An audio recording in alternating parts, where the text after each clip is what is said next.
Hello there. I am trying to record all the haftarot for the year. I've gotten through Breshit and Noach, so let's continue with Lech Lecha. Lama tomar Yaakov utedaber Yisrael nistera darki me Adonai ume Elohai Mishpati avor, halo yadata, im lo shamata, Elohei olam, Adonai borei, kitzot haaretz, lo yi'af velo yiga, ein cheker litevunato. Noten la ya'ef koach ule'ehin onim otzma yarbeh vayafu ne'arim ve'yiga'u uvachurim kashol yikashelu ve'kovei Adonai yachalifu koach ya'alu ever Kansharim Yarutsu Velo Yiga'u Yelchu Velo Yi'afu Hacharishu Elai Ihim Uleumim Yachalifu Choach Yikshu Az Yidaberu Yachdav Lamishpat Nikrava Mi Heir Mi Mizrach Tzedek Yikraehu Leraglo Yitain Lefanav Goyim Umelachim Yard Yitain Ke'afar Charbo Kakash Nidaf Kashto Yirdefem Ya'avor Shalom Orach Beraglav Lo Yavo Mifa'al Ve'asa Korei Hadorot Merosh Ani Adonai Rishon Ve'atacharonim Ani Hu Ra'u im ve'ira'u ketzot haaretz yecheradu karvu vayetayun ish et re'ehu ya'azoru ule'achiv yomar chazak vaychazek charash et tzoref Machalik Patish et Holem Pam Omer la Devek Tovu Vechazkehu V'masmerim Lo Yimot Ve'ata Yisrael Avdi Yaakov Asher Becharticha Zera Avraham Ohavi Asher Hechezakticha Miksot Haaretz Ume'atzileha Keraticha Va'omar Lecha Avdi Ata Becharticha Velo Me'asticha Al Tira Ki Imcha Ani Al tishta ki ani Elohecha imatzticha af azarticha af temachticha bimin sidki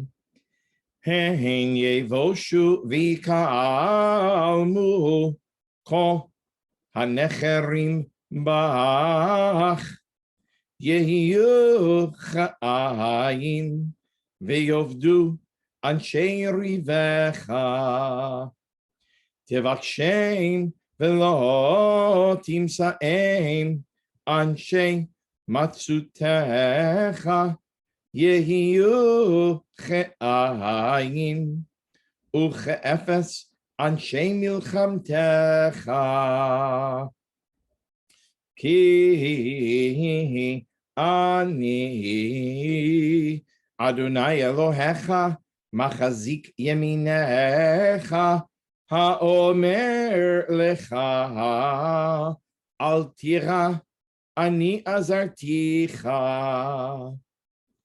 al tiri tola at Yaakov mete Yisrael ani azartich neum Adonai vego alech Kedosh Yisrael, Hine samtich v'morag charutz chadash Baal pifiot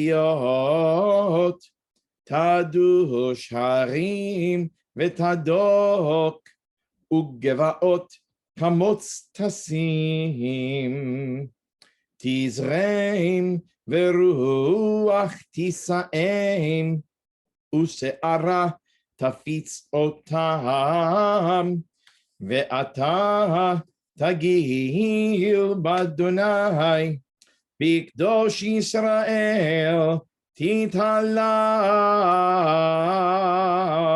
which runs right into Baruch ata Adonai dam. Good luck. For Lech Lecha, there were a couple of things that I wanted to point out. In verse 28, Halo yadata imlo shamata, nothing there unusual. Then Elohei olam Adonai is not pashta mapach pashta, but kadma mapach pashta. And the way you know that is that the pashta, it looks like a pashta, is not on the last letter of the word, on Elohei. It's on the hey. Therefore, it is not a pashta, it is a kadma. And that's the same thing for the blessing before the haftarah that should begin, Baruch atah Adonai, because the same thing holds there. Then you do have two pashtas, Adonai borei. Most of the time that doesn't happen. The little line in between olam and Adonai is supposed to tell you to pause for a moment. So really appropriately, it would be Elohei olam Adonai borei. Fine. The rest of this doesn't have too much. That's unusual. But in the next verse, 29, Otzma Yarbeh is how it ends. Looks like Atzma Yarbeh in terms of how most people are taught to read Hebrew. But the vowel underneath the ayin is, in fact, the kamatz katan, which can be explained in strict grammarian ways by someone other than me. But trust me, it should be pronounced Otzma. Next, I wanted to point out, the third verse 2 in the new chapter. It's kind of odd to say umelachim yard, but that is exactly what it should be. Umelachim yard. And you're the fame. Pardon me. Not really anything on the rest of this. But now that we get to verse Zion, you get an awful lot of multi-syllable words. B'masmirim and becharticha, you get a lot of ichas. So in Tet, verse 9, you have hechezakticha, ume atzileha, kiraticha, going on, becharticha, before the end of the verse, finally, me'asticha. Okay, and then the next verse has more of that. Imatzticha, azarticha, aftimachticha, bimin sidki. Remember that every sof pasuk has an extra little meteg, a little line telling you that that's where you should accent the word. Some say that that's the actual sof pasuk, the little vertical line. But the diamonds are more prominent. And I encourage you to think of the diamonds as the sof pasuk and the little vertical line as the accent, so that you will accent the right syllable and not sound silly. Verse 11, Hein yevoshu. I know it looks like yevshu, but there's not two dots underneath the vet. If there were two dots underneath the vet, yes, it would be yevshu, but this is yevoshu, and that will be embarrassing if you don't say it correctly.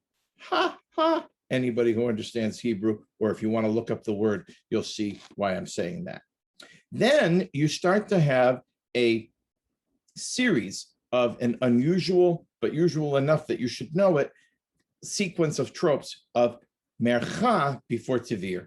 So when mercha comes before tivir, mercha, remember, is like this, and tivir is like that, but with a dot in the middle, then it gets the outside notes or the structural notes of dargah before tivir. So what's dargah before tivir in Haftarah? Dargah tivir. When you have mercha before tivir, mercha tivir. Also not uncommon to have dargah, mercha tivir. Sorry, not dargah, excuse me. Kadma, mercha tivir. Kadma, mercha tivir. So the first one is Yehiyu Cha'ayin Yud Aleph, 11, verse 11. Yehiyu Cha'ayin. And guess what? The next one is also Yehiyu Cha'ayin in the middle of verse 12. So that is a Haftarah special, 2 for 1. Yehiyu Cha'ayin, because not only is it the same words, but it's also the same trope. I have to answer this call. Howard Glantz. Hi, Hazzan Glantz. This is Andrew Gutterson, Julia's husband. Hey, you were on my list. What's going on? We're good. The baby is healthy and fantastic. We have some information for you. It turns out that he has hypospadia. Oh, yeah. Yeah. Yeah. So due to this, we have been told by the doctors, they have said that we cannot have a circumcision. No, because right. They need all of the skin that they can get to make sure his little penis works perfectly. Did they? Who diagnosed it?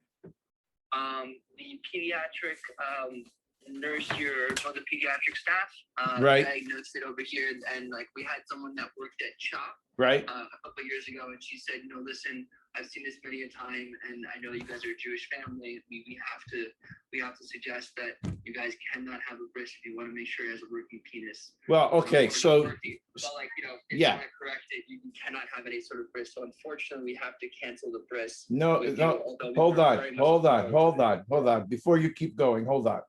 Okay, so I'm glad that it was diagnosed. I'm glad it was caught, and you didn't have a house full of people and then find out that you can't have a normal, so to speak, bris where skin comes off.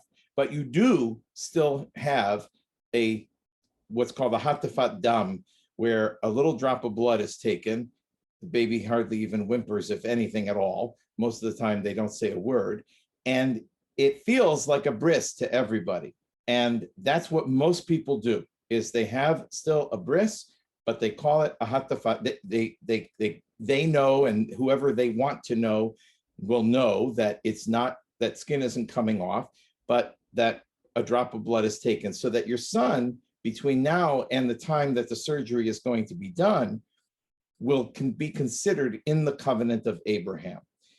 If you don't want to do that, you don't have to do that, but that is what traditional Jews would do. We hear you completely on that, but at this point, we feel much more comfortable with just X-naying the entire thing, because the doctor said that we should, and we're going to call it a day, and leave it at that, if that's okay with you, sir. It's not whether it's okay with me, it's your family and everything else, but the doctors more comfortable just calling it a day. When the doctors told us that, we were just going to go with what the doctors say.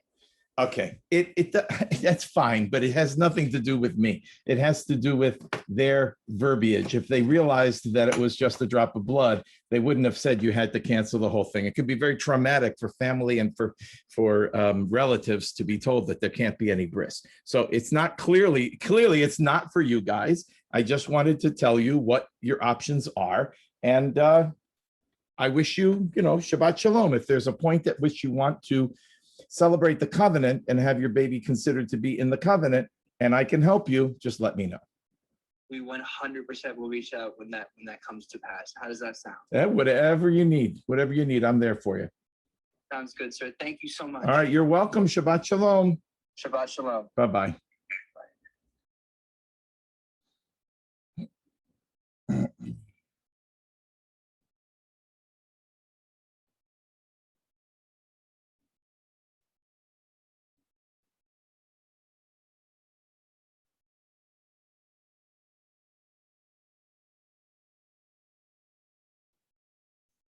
Which for so many years past has been the start. Shabbat Shalom. This Shabbat is the beginning of our Memorial Day weekend, which for so many years past has been the starting. Where was I before all of that happened? I'll have to cut everything out. It's ridiculous. All right, so you get a lot of Merchat Tevirs is where I was. And now you get a Tevir by itself after a Revi'i. So in 13, Yud Gimel, Ki Ani. If you have difficulty getting that tune from the Revi'i, use the Ah. So during the Ah, you're going to be thinking Darga, and then comes in Tevir for Ani. So in other words, like this. I'm sorry. So in other words, like this. Ki Ani. It'll come to you, promise you. And then it finishes with another Icha, Ani Azarticha. Now you start getting Ichs, Ani Azartich, and Samtich in Tet Vav, that's verse 15. Hine Samtich, Lemorak Charutz Chadash Baal Pifiot, Tadush Harim Vatadot Va'ot Kamotz Tasim. Nothing there really unusual. And then just the very ending, the absolute final Merchat Tipcha and a Haftarah is changed in order to segue you into the blessings afterwards. So it's when you get to the last part of the last verse, Tagihil Badonai Bigdosh Yisrael. There's your final Merchat Tipcha. Sof Haftarah. So it's 1, 2, 3, 4, then up, down, on. In this case, Titalal. Titalal. Good luck.